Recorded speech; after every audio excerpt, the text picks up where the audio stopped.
On behalf of the Central Community of the Presbytery of Coastal Carolina, the steering team has coordinated this event, and we certainly welcome each of you to be a part of this today. And I hope that your time here will be rewarding as you come to learn and receive information about the denomination statistical data system and how to report church information. We are very pleased to have with us in our presence today from the General Assembly office in Louisville. We have Kris Valerius, who is the manager of the denomination roles and statistics. She's also the assistant clerk with the Presbyterian Church. Kris has been with this in this position for several years, and she enjoys what she does. Now, Kris, it's in your hands. Hi, everybody. How are you doing today? Hello. Good. So today, I've been with the church for 33 years. So I've been here a little bit of time, and I have done statistics since day one. So if I happen to know if there's an answer you want to know, I probably know it. Okay. This is the way I like to do my workshops. I'm going to talk about a whole lot of things, and you're going to have questions. Feel free to shout those questions out as you have them, because there's nothing worse than waiting for a time period and then forgetting the question that you had. If it's something that we're going to talk about in a little bit, I'll say to you, oh, we're going to get to this in a little bit. But for right now, go ahead and shoot those questions out. Okay? Those of you who are at a computer and are able to, what I want you to do, let me share my screen right now.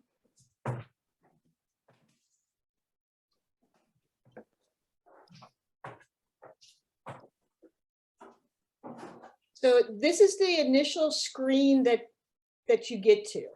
Can everybody see this? This is the main page that you're, everything that you have, this is the page that it points you to. So you'll know you're in the right place when it gets here. When you get there, this is where you'll want to click where it says churches and presbyteries can access. Anytime you see underlined words, that's something that you can press and it'll get you there. So you press the year-end statistics, and the very first thing it's going to ask you for is your username and password. I already took the time to try and find one of the passwords for your presbytery so that we could actually look at a church. Now, it's important to note that right now you can access this report. It's available to you year round. You can go in there and update your address. You can update the clerk of session. You can download. Everything is available to you year round, okay? It's amazing to me how many people think there's only a specific time. The only thing that's specific is the actual editing, and that's this question. And says, sorry, the period is closed. We don't actually come live until like the first week in December. I think it's that first Friday. So you can update your first physical or church address. One of the things that we end up getting a lot of is people want to put their PO box under the physical address. The physical address is where your church is physically located. And we know it's not a PO box because we're not all fitting in the PO box. So this is where your church is physically located. And then right here, you can edit either the mailing or the physical address. The clerk, it's the same way. You can edit the physical or mailing address. The email is shown here on the screen, but it is not used for anything. We do not give out emails for personal reasons. So feel free that it's okay to put your email address there. We're not using it for anything. The Presbytery may be using it, but we are not using it. You can also change your password. These are not the easiest passwords to remember. They're uppercase letters and lowercase letters with an exclamation point at the end. If you want to change your password, that's where you change your password as well. Now in the reports, this is where you can do an individual report, or you can do a, we'll click here. So you can see that this is the years.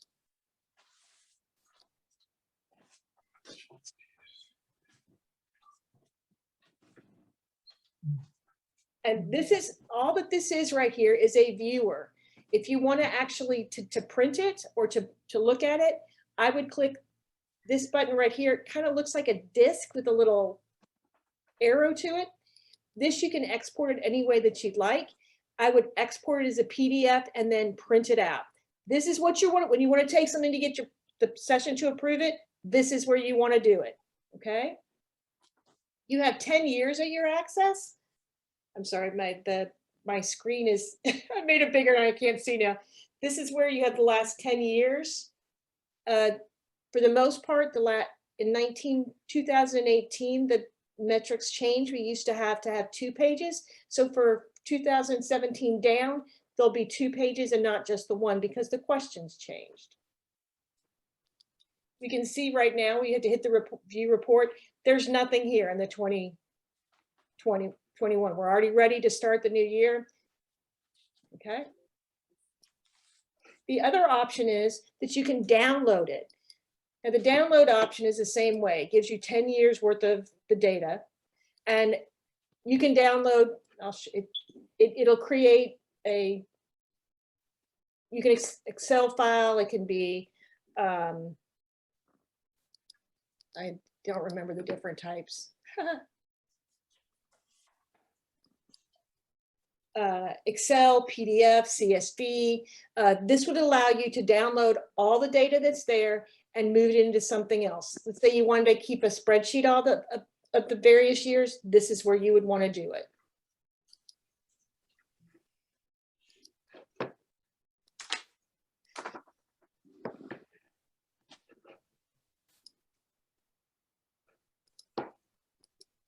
So now we're going to start talking about the actual form. Now, there is no place, hopefully, have all of you been able to download it? No. I think I have the right thing. Okay. This is a generic sort of program, okay? Everything that's what you're in there, it's going to do things that make it work for you or don't work for you. It's important to know that every question asked is based on what the General Assembly says. I cannot alter the questions. OGA can't, there's nobody that can alter the questions. If you want the questions changed, you need to send an overture to the General Assembly, a recommendation to the General Assembly. That is how these questions get updated, okay? All right, so let's start at the beginning. So when you first log in, there's going to be several pages that you can choose from. This happens to be the very first one. When you get in there, it'll be the membership, of course. This is the membership page. So when you're in there, it'll tell you your actual membership. Let's say that you didn't do your report last year, or you made a mistake last year, which none of you did. I'm sure all of you did it absolutely perfect. This is where you would actually, if you need to change your beginning membership, there's a spot to let you change that beginning membership. It doesn't actually change what you reported last year. It simply makes it so that you can have a number that you want to start with this year. The Presbytery is automatically going to be assessed based on that beginning membership. So that you do not have to worry about. This is just if you need to change that number for any reason. If you're happy with that beginning membership, just leave it the way it is. Everything is fine. That's also going to be the same number that you ended with last year. And if you're curious, make sure you look at last year's report, and you can see that beginning number, where you get that beginning number from. Oops. I have a question. Yes. You said can change the membership number. Do we need to change it based on the deaths that we've had this year to get new, or is it just use the same number from last year and then that'll come later on in the report? It's basically, we're going to talk about where you put your additions in and your subtractions in. So those things you won't want to figure out. This is basically if you just need that beginning membership to be something else in order to balance. Okay, thank you. Okay. I have a question. I was just trying to get to where I thought we needed to be, and I probably missed where we're supposed to be right now. Right now, we're just looking at there should be the document that I sent to everybody. Yes, membership statistics. Yeah, it'll say, Start. yeah, that's the page that we're on right now. Oh, okay, we're not entering information. It sounded like there would be information already populated. This is when if this was December 1st, we could actually go in and look at a church, and then you could actually see this particular page. But unfortunately, it doesn't open until the 1st. So that's the reason why these are the questions that will be asked. Okay, sorry. Thank you. Oh, that's a very good question. So there are 3 sets of gains that you have here. You have certificate gains, youth and professions of faith, and professions of faith and reformations. Certificate of gains is fairly easy. Those are basically anybody that moved from one presbytery to another presbytery. Or from one church to another church. Okay, those are fairly easy. Now the next one was broken up into 2 categories. One is youth professions of faith, and the other is professions of faith and reaffirmations. We did this so that we could see how many people came in through your confirmation class, and then how many people you actually.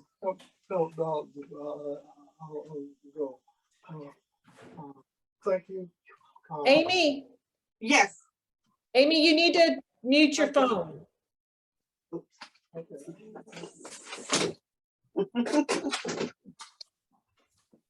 Okay, sorry, I had to get rid of my neighbor. That's all right. Just go ahead and mute your phone. Let's see, where do I find the? Okay. Professions of faith and reaffirmations. The one thing that I would celebrate, and a lot of people don't celebrate, is those reaffirmations. The number of people that we actually reaffirm in any given year is fairly small. If somebody has come back, we should be celebrating that. The losses. We have certificate of losses, deaths, and then deleted from the roll for any other reason. Certificate losses, those are the people that you chose not to, went to some other church. Deaths, deleted from the roll for any other reason. These are the deleted from the roll are those people that you remove the roll to go on the inactive roll. Though you do not have to roll, you're not required to give the inactive roll anymore. It is something that the church still may want to do, but that's where you'd want to do it, is delete for any other reason. Are there any churches that are actually maintaining an inactive roll?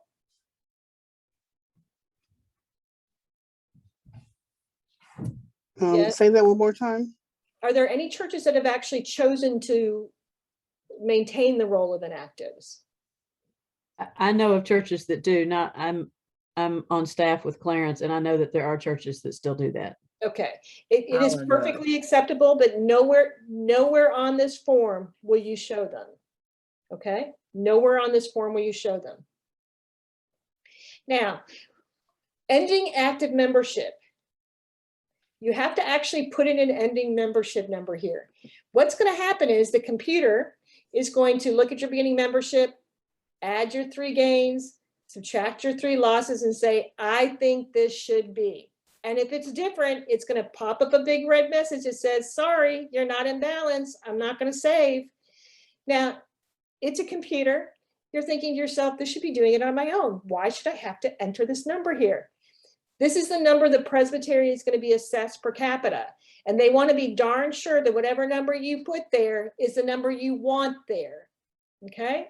This is the reason why that beginning balance can be important, is that it's going to look at that number. And if you're off, usually it could be something small, but that is the case. Now, when you change your beginning membership, it does not affect your ending membership.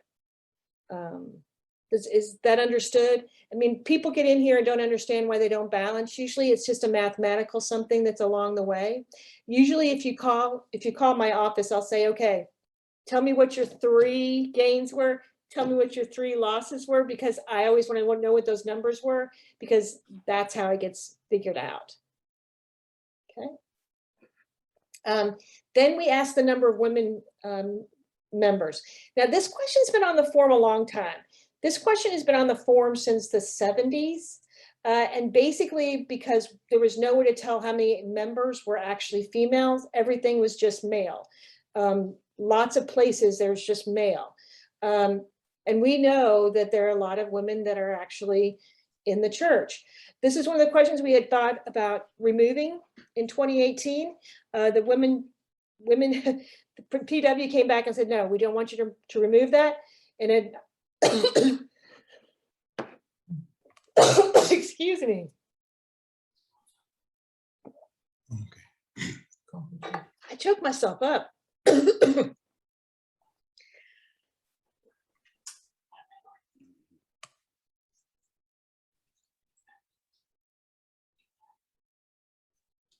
On the floor of the assembly, they came back and said, no, we want to keep this here.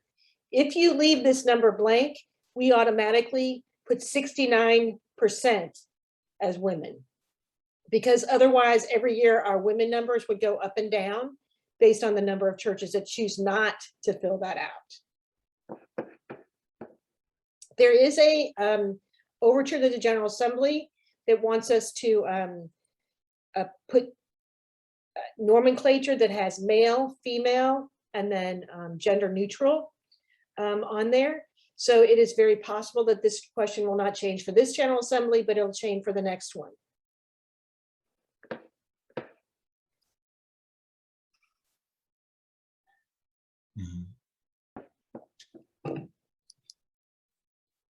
Okay, baptisms. It's presented by others, at confirmation, and all others. This used to be, for years ago, it was infants and adults, children and adults. This was changed based on the fact that people wanted to know how many people were being baptized at confirmation time, how many were presented as children, meaning that somebody else spoke for them, and then how many other adults. This is a number that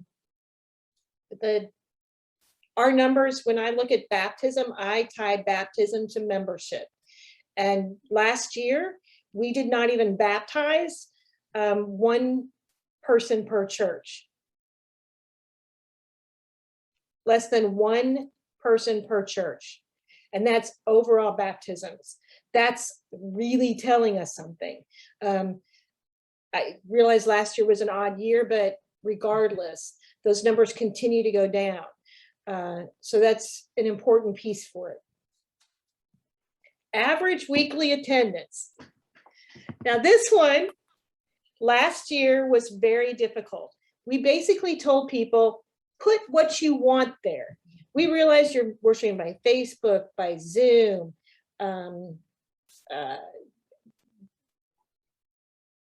YouTube. There's a whole lot of ways that you can actually participate in worship this year.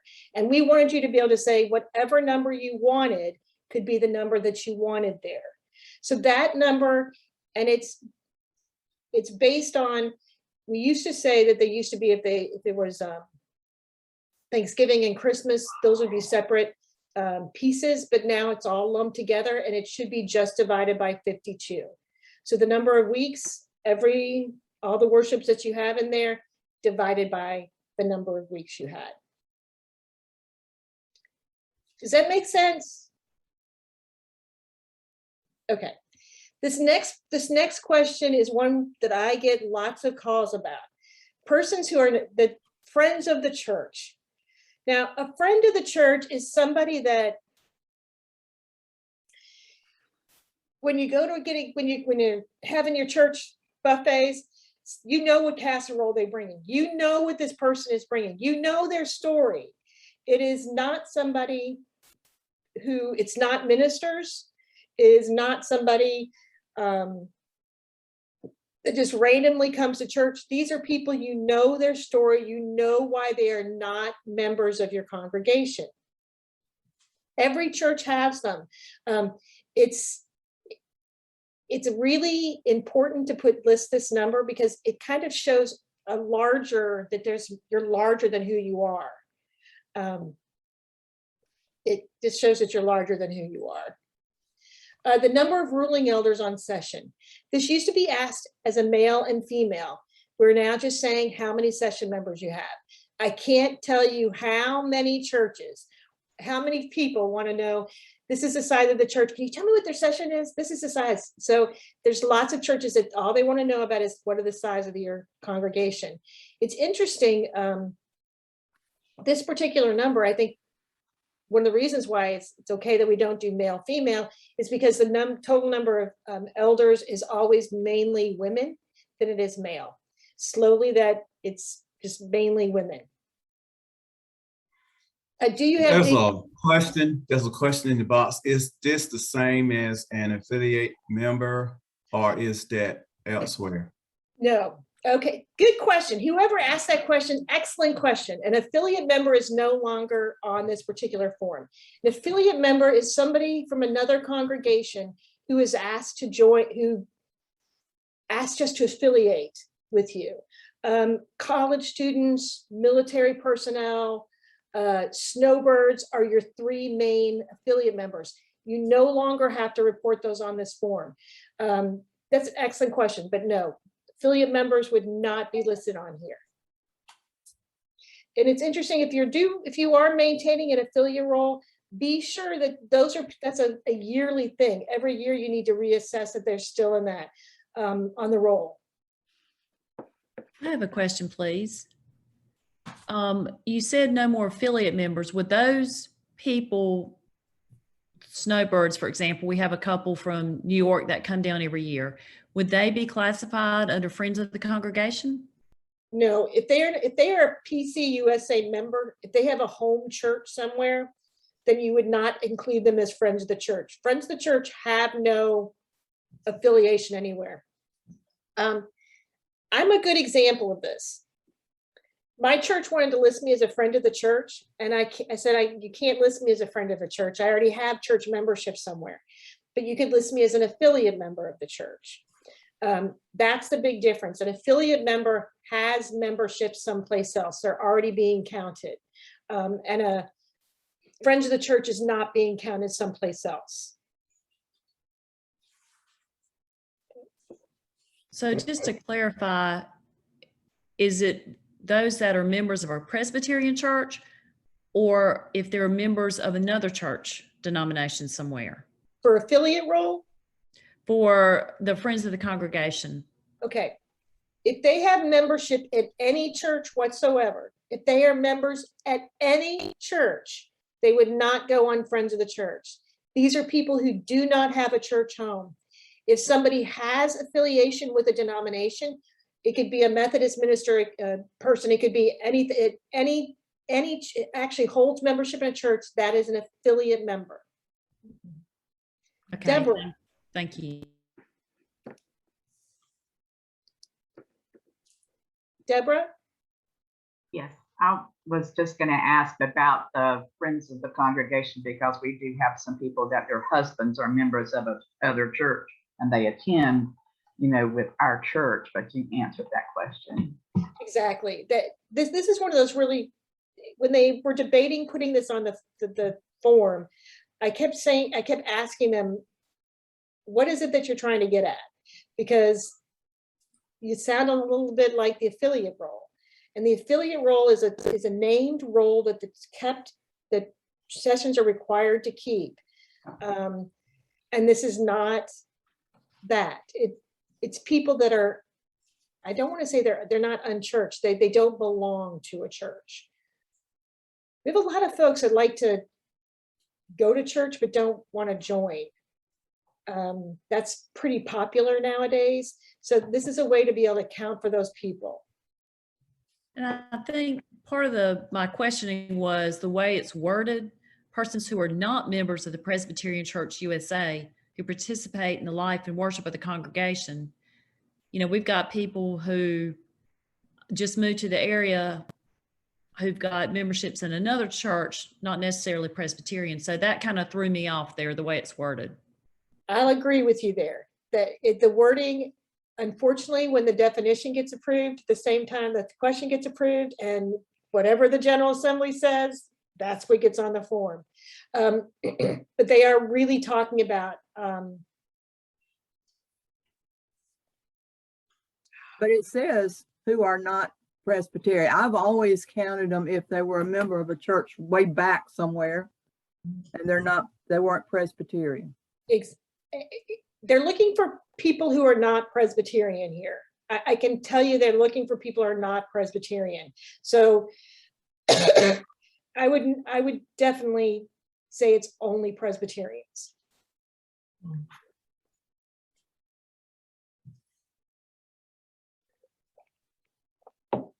Deacons. Does your church have deacons? Plain and simple. That's just what they want to know. Do you have deacons? Yes or no? There isn't any particular reason why, but they just want to know if you have deacons. It used to be by male, female, but it's just does your church have deacons? The age distribution of members. This changed. It used to be different categories. They changed this set of categories. This number has to be equal to or less than your total active members. Equal to or less than your total active members. So if your active members are 50 and you put 49 there, it's going to accept it. It won't accept more, but it will accept less because there are people who would choose not to fill it out. This is actually fairly important. This particular number, this one surprised me the most. In our denomination, we have the 56 to 70, our largest group is the 71 and over. 31% of our members, 31% are 71 and over. And if you look at 56 to 70, that's the next largest, it's 26%. We are an aging denomination, no doubt about it. The one thing that I hear over and over again, we need to bring the young people in. We need to bring the young people in. Where's the young people? Here's the thing. The number of young people in our denomination has not changed in the last 25, 30 years. We sit anywhere at 12% to 13%, maybe 14, but it's right in there. We've never had the young people. I will say this though. I think what happens is that when people get married and they settle down, they tend to come back to church. So that's the reason why as we get when the categories start going up a little bit as you move along. I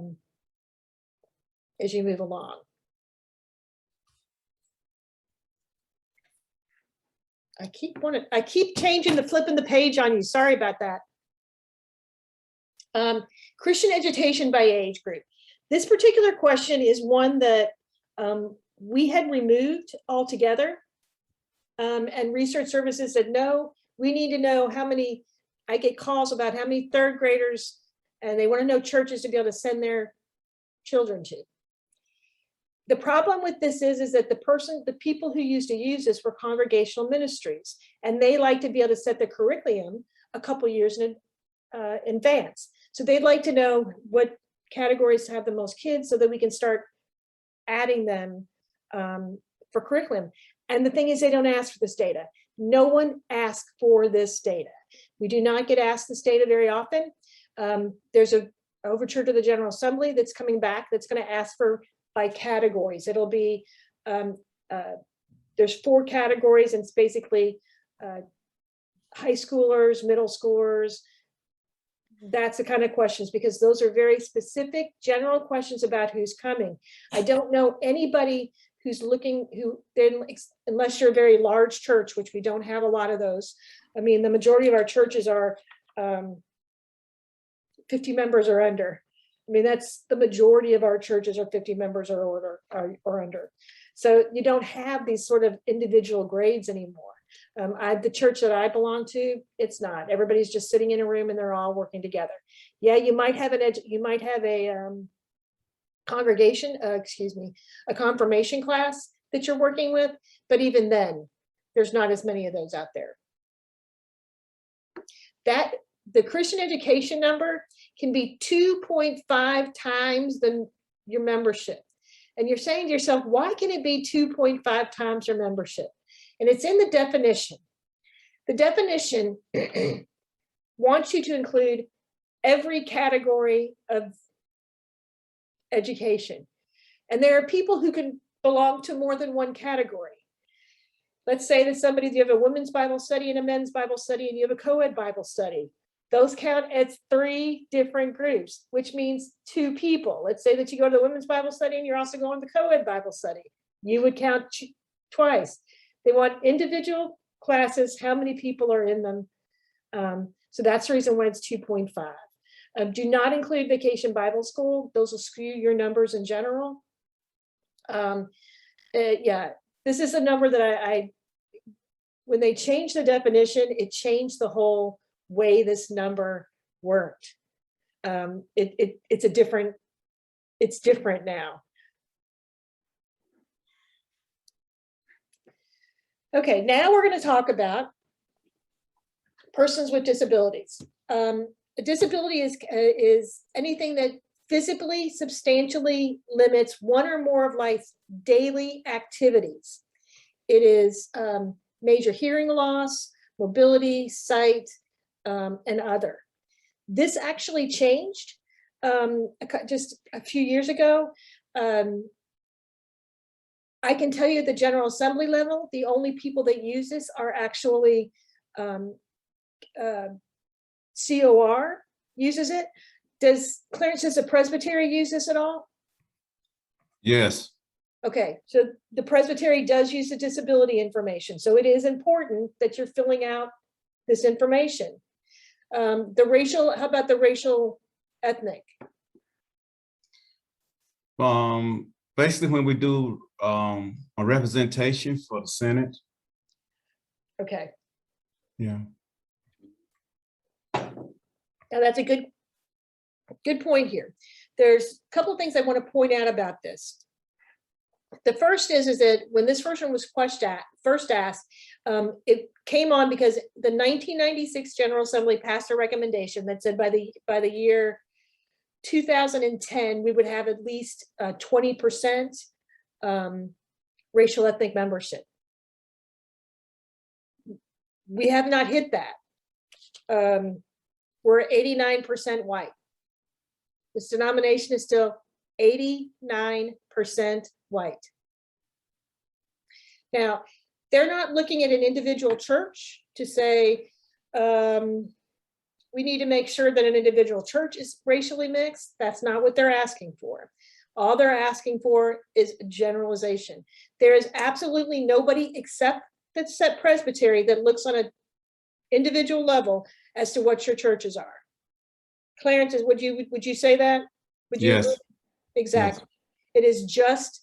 It is overall individuals. Now, these definitions change quite a bit. Used to be that we had black, African American, and African in 3 separate categories. And instead they lumped them together into one category. It's interesting to me, we had historically African American churches that one year they would put African American and one year they would list themselves black. So it just depends on the person who's filling out the form as to exactly what it is that they're choosing. Then we have Asian, Pacific Islander, and South Asian. They lumped all those together. These are listed, majority of these are listed by country.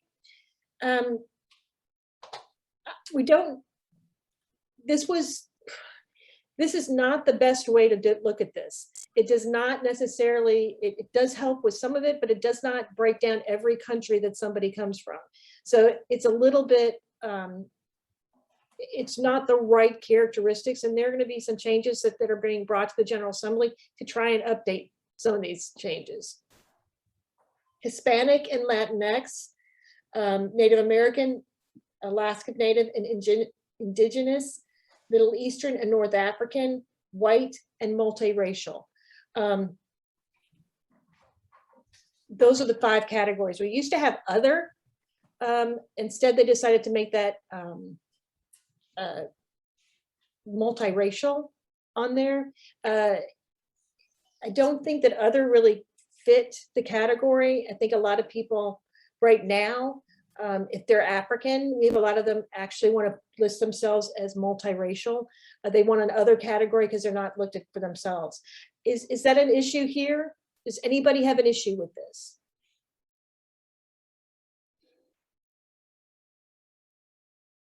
This is Deborah Chestnut. Yes. I'm sorry, but this is my first time as clerk. No problem. Where do you get this information? Do you actually have to go and ask your congregation for this? Do you submit a That is a questionnaire? very good question. That's a very good question. I always say that a good guesstimate is better than nothing else. There's nothing that when I look at like a church asks you to fill out when you're becoming a new member, you fill out the new member questions. Some of them have, they want to know your birthday, but they don't want to know your age. They just want to know your birthday. Some questions could be asked on there. When I was in Presbytery, Twin Cities area has decided that they want every individual to fill out that particular question. I don't believe that you can actually ask it and have somebody answer it. I was just wondering, because it seems like awful personal questions, especially like when the disability. I mean, how would you know if anybody has hearing loss? It's like, I wear hearing aids. No one would know that I have hearing aids on. Exactly. That's That's a very good question. These are people that you have personal knowledge of. When you're talking about a disability, we're not talking about somebody who's on crutches. That's not what we're talking about. That's something, they broke their foot. It's only for a short period of time. That's not what they're talking about here. This is something that that disrupts one or more life's daily activities.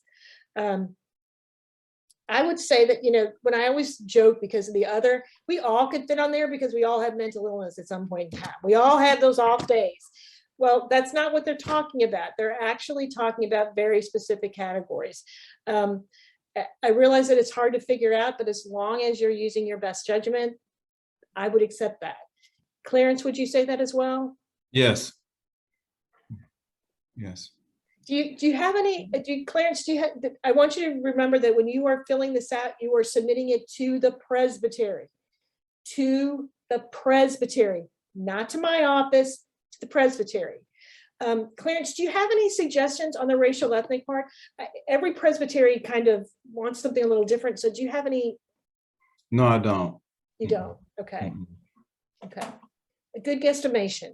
If you know that, 10% is this or 5% is that, I've got 4 families that are this, and a good guesstimation is better than nothing else. One of my favorite things, I'm about to show my age here. Used to be when we had a paper form, somebody wrote across there, "We are a rainbow church." And I was very appreciative of that. They did not want to break people up. But today, it's important that we actually can stand up and own up to what these particular are and our differences. So, yes.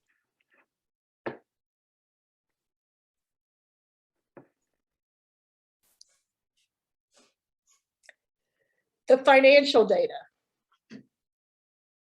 If you've been doing this for a while, you'll recall, I always call this Presbyterian accounting, because they had things on here that were just like the positives and negatives that never made sense whatsoever. And this committee decided that they thought it would be better if we just say, what is your income? What's your expenses? And when they're talking about expenses, then they want to know 3 subcategories of expensive: your personnel, mission, and your total related to your expenditures of your facilities. That's all. Now, those 3 numbers do not equal your total expenses. These are just 3 subcategories of money that you would put into your expenses.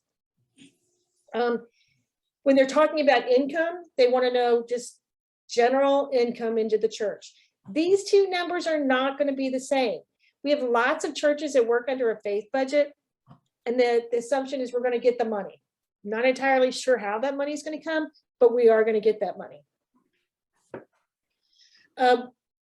When we're talking about the expenses, when they're looking at mission, they want to know how much money you're spending on money related to local, national.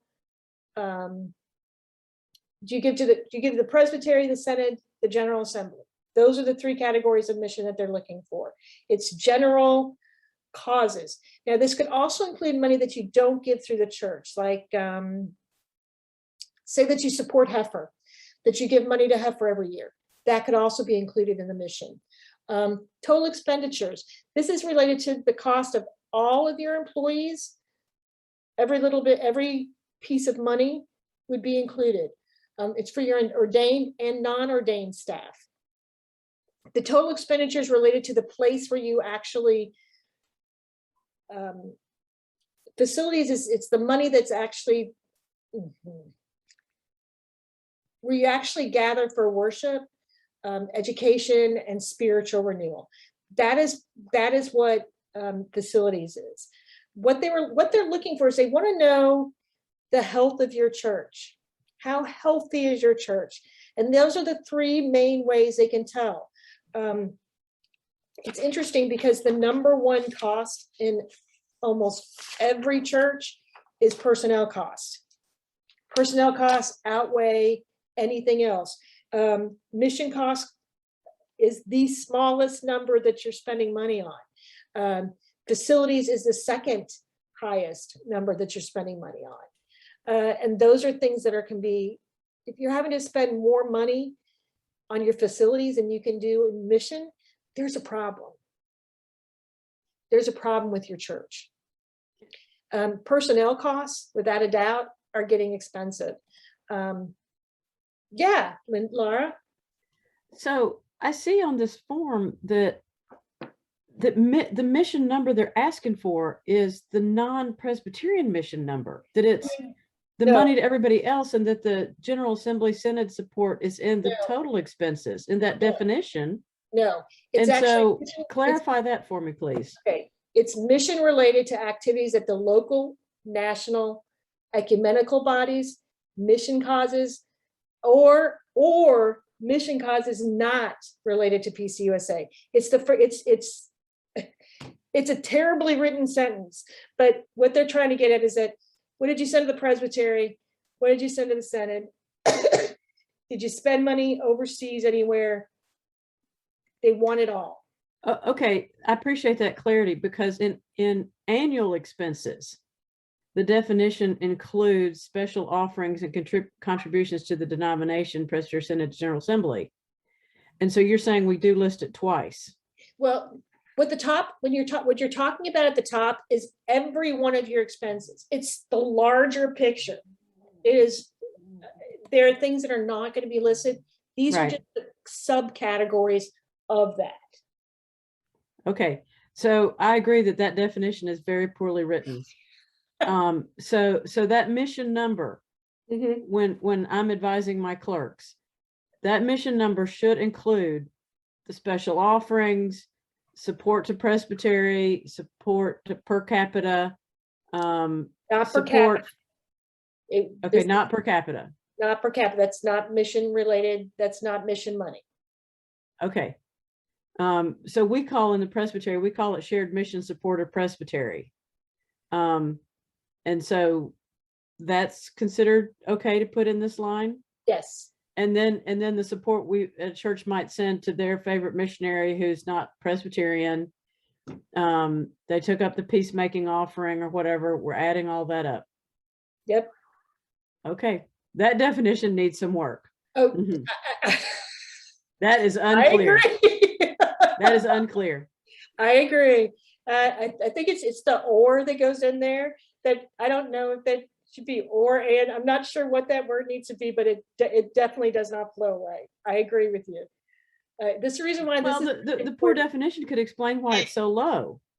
That people are listing, because the way I read it is it's all non-denominational stuff. The extra mile that we're doing outside the denomination is the way I read that sentence.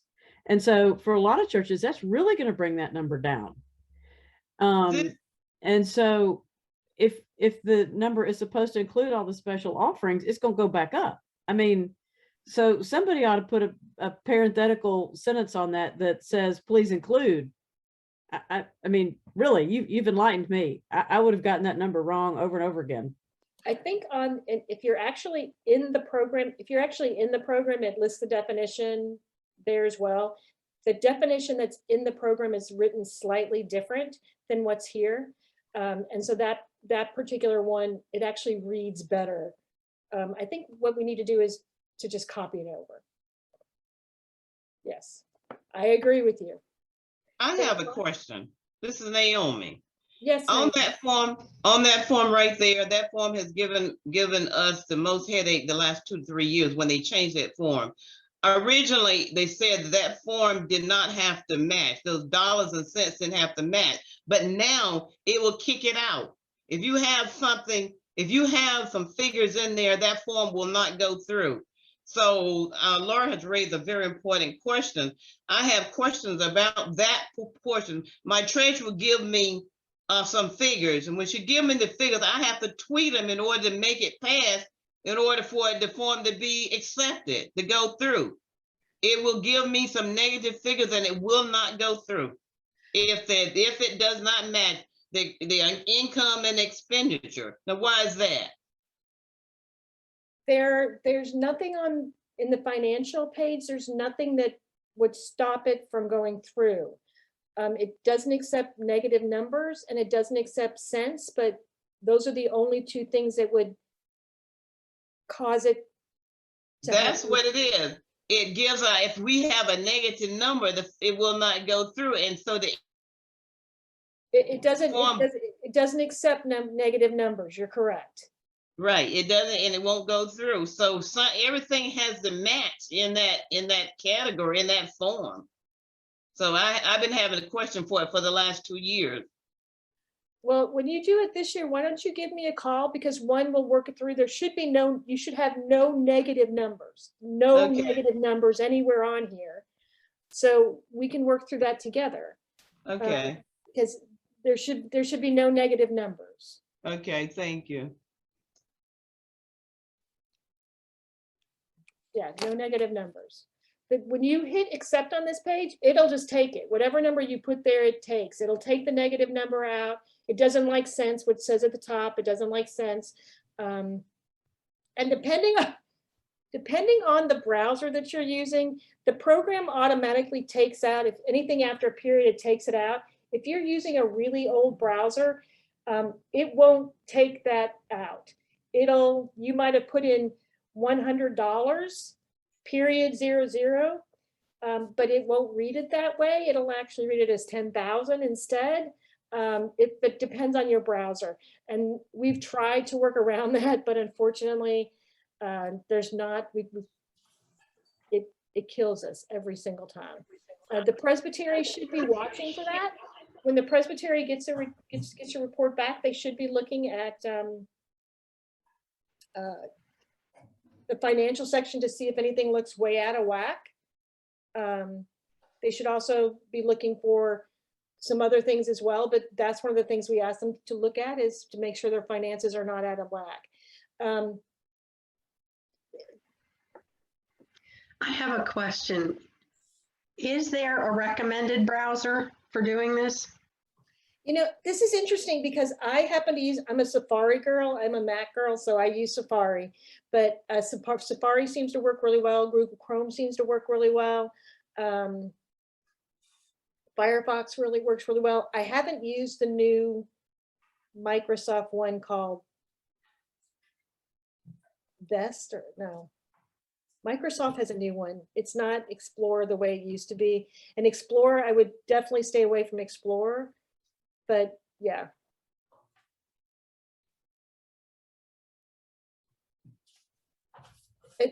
You know, one of the questions that has come up, and I'm surprised, is that the PPC law, the People's Protection, the one the government sent you money, there's no place on here that you would show that. They're not looking, that's not what they're looking for here. There is there is a group in the church that would like to bring back part of the old form when it comes to the finances, the income questions. So you might see those back on the form next year as well.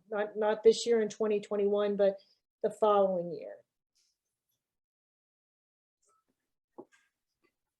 Do y'all have any other questions? I have to tell you, y'all not asking lots of questions. I'm really, I'm really worried that maybe I'm not giving you the right answers. Well, this is my first time serving as clerk session, and this is very informative to me, and I'm really learning a lot about this, but I'm understanding everything so far. When they were redoing this form, they wanted to ask just 20 questions. They figure if somebody has 20 questions, they won't ask, it'll go really fast. So they tried to keep it as small, and what are the ones that we actually use versus the other pieces. It's interesting, one of the things that they no longer ask for that I would really like we had it on there was the baptized members. Baptized members to me is one of the most important categories we have to know. You're still required to maintain it in your role. So you still have to maintain them, and it's one of the questions they took off here, because baptized members, if you're looking where the future of your church is coming from, baptized members is that role. And I always thought it was a really good idea to have it on here, but it's one of the questions that they took off. Okay, anybody have any other question? Yes, I do. The membership, let's just go back to it for just a minute, Okay. because of our virtual worship this past year and a half or how long. How do we figure all of that? Okay, that question is part of average weekly attendance. We basically told churches to go with what here's the thing, if you do YouTube, you might have had 400 views, but really it was only 3 people that watched or 4 people that watched. So unless you have an analytic tool, do not go with that particular, you can't, unless you do Zoom every week, there is no way of knowing exactly how many people have showed up. What we always say to use what your best guess is, what you feel should be there. I know it's what you think it's, let me find that. We actually had exact wording, and I can tell you, here we go. We are aware how strange the year has been. People are finding new and creative ways to worship. There is also no one way to count how many people are attending worship. Each church should account for attendance in a way that feels comfortable to them. How many of you are still doing hybrid? Yeah, it's one of those things. It's one of those things. If you're doing a hybrid, sometimes it's hard to tell. I had a good example. We had a person at work who last Easter, or just this past Easter, went to a whole bunch of Easter church services. She went to like 5 or 6 of them. She just went onto YouTube and just started finding the ones that had it. Did she really attend 7 or 8? No, she did not. So it's really quite a good guesstimate of what you feel should be there.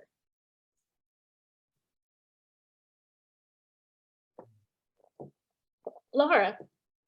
Kris, I just want to throw this out here for the new clerks. Can you just kind of give an overview about that you can log in the system and start entering your data, and then when you come to a question that stymies you, you can stop and save it and come back later and finish.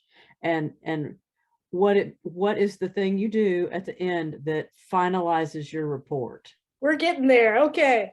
So the thing is, you can come and go as often as you want. Once the statistical tab is available to you, you'll see the various pages, and you can do this one, this one, this one, this and this one. It doesn't matter what order you do it in. You just put a few things in there and you go. When you are all done, there is a button that says submit. And when you hit that submit button, it will ask you again, not once, but twice, are you sure you want to do this? Because once you do this, you cannot make any more changes. No more changes. If you hit that submit button twice, it'll stop. But up until that point, you can come and go as often as you want. Now, if you do hit the submit button, contact the Presbytery. The Presbytery can still, everything that you've done, they can access. They can make a change to something. They can unsubmit you if you need to be unsubmitted. They can do whatever they need to do, but you can still go back to your reports and see that they made that update for you. They can see that they made that update. But you can come and go as often as you want. If you get, like, say you have a question and I can't get to it right away, or the Presbytery can't get to it right away, that's fine. You can leave, come back, and it'll all still be there. It's that submit button that does it all. Sends it to the other one.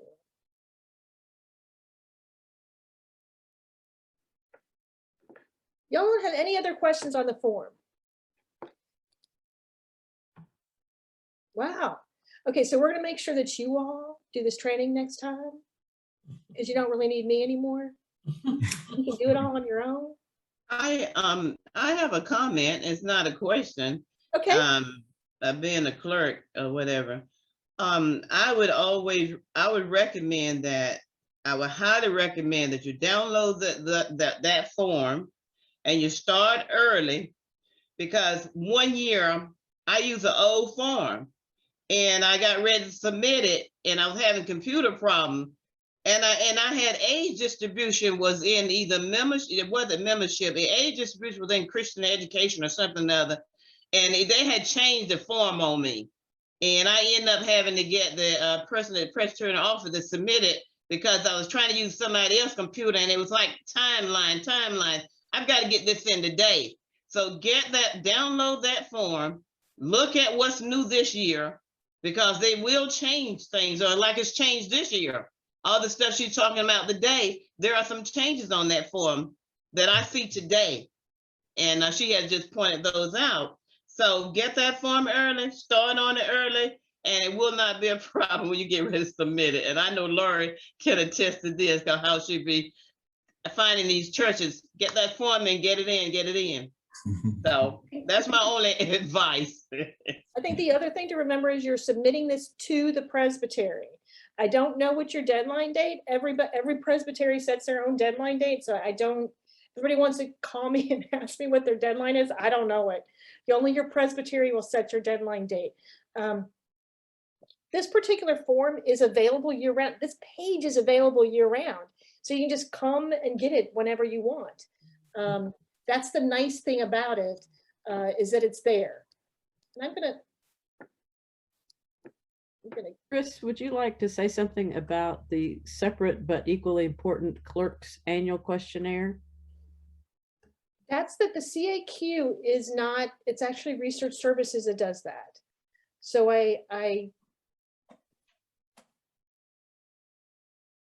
You don't have anything to say about it? no, and I don't think they're publishing the CAQ anymore. I think they, Did they drop that? I think they stopped it 2 years ago. Okay, I'm out of date then. Yeah, the CAQ, they stopped that a couple of years ago, and that's actually done by Research Services. So I can't talk about it because I don't really, but I do think they stopped doing that one.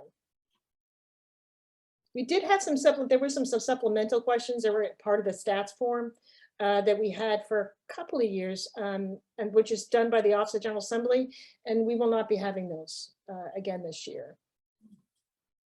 Those change every year, and part of the issue is that we don't want to change them from year to year to year. Well, then what I might want to do, Clarence, you might want to do this. You and I want to talk about the other papers that are in the packet that we send to clerks? Would you like to say something about those? Which ones, what papers are you referring to?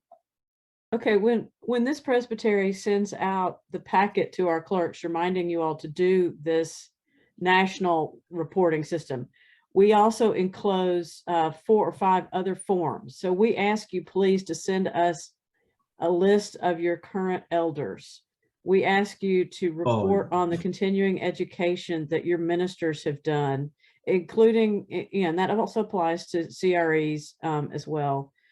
We also have a written form in there. Somewhere in there, we ask you to update us on who the clerk is and the contact information.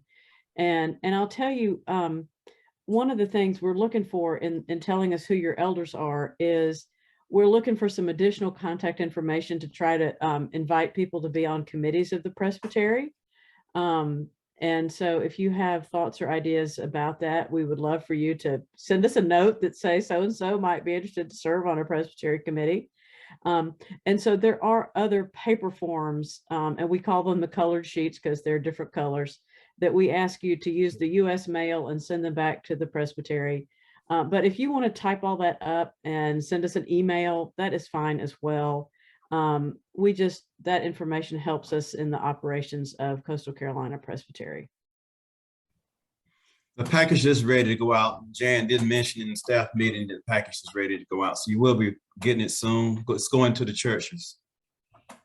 Right, we mail them to the church address now. We found that too many clerks had moved or changed, or they would be at their home and then get lost in a pile of papers. And so the Presbytery switched, and we now mail it to the church, so that at the church you can start saying, here, Madam Treasurer, please provide me this information by mid-January so I can do the form by mid-February, and so forth and so on. So that's where you will find it now, is at the church's mailing address, not your home address. And when might the church expect that? They usually go out in November, because if we send them too early, everybody loses them, because the national system doesn't open until December 1st. They may be ready now, but I don't think they'll put them in the mail until sometime in November. Clarence, do you know more about that than I do? No, I don't. I know she said they were ready to go out. So.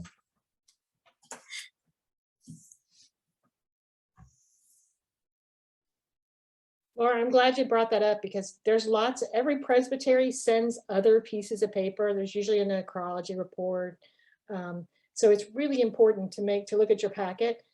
Yes, thank you. I forgot the necrology report. I knew I was missing something. We ask you to list any elders or ministers. Well, we know about the ministers, but any elders in your church who have died since you last reported. And then we recognize those at the March Presbytery meeting. And I can't tell you how many churches will see the report printed in the March Presbytery packet, which comes out 2 weeks before the meeting. And they'll call the Presbytery office and say, well, so-and-so and so-and-so aren't listed from our church. Well, that means that the clerk did not send the report to us. Because if the report has come, they are in that listing. And so if you want your elders recognized at the March Necrology Report, please tell us that they passed away. We do appreciate very much their service to the church, because without them, we wouldn't be here today. Clarence, do you have any idea when the deadline is? The deadline usually around I think it's in February. Okay. I don't know the exact date. Okay. It's whatever date the national website closes for churches, Chris. We always follow that same deadline. And except we have the few days after where the Presbytery can still edit. The Presbytery can edit up until the first part of March. Right, but there's a point at which clerks can no longer go in. Every Presbytery sets their own deadline. That's the reason why I was asking what your deadline is. Okay, it's usually been around February 18, give or take. Yeah. Chris, I will send download this form, so I will send it out to all the clerks, so they be looking at it and getting ready to do the forms when they get them. It's also available in Spanish and Korean. Well, y'all have been great. I expected this to be a little harder than it was.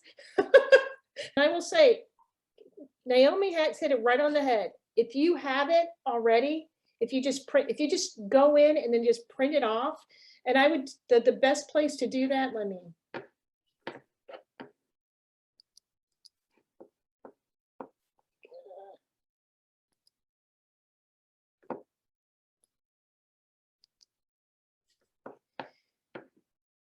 when you're on this screen, the very best place, to print anything off is this report right here, church report. It's only going to put in as much or as little as you've already entered. So when you first have it, it's all blank. And that is where I would suggest, because then you can just put in a little number next to it. The one that you got now is great. If you need to distribute it to anybody, give it to the people who need it. Either one will work really well. Right now, it's already set up for 2001, so everything's blank. 2001. I cannot believe I just said 2001. I meant 2021 and came in 2001. I don't know why. It's already set up for 2021. So you go in now, and if you want to update your clerk, you can go in there and update your clerk. The Presbytery does have access to this. It's one of the programs that they have. They can print this out themselves. Like I said, the statistic questions don't actually open up until the first week in. It's that first Friday. It's that first Friday in December that it actually opens. Thank you for having me. I appreciate it. This is a real treat for me. Clarence, did you want to say anything else to the group? Let us give Kris a hand or a wave to thank her for sacrificing her time to do this on this Saturday for us. We certainly appreciate it. Thank you all. Thank you. Thank you.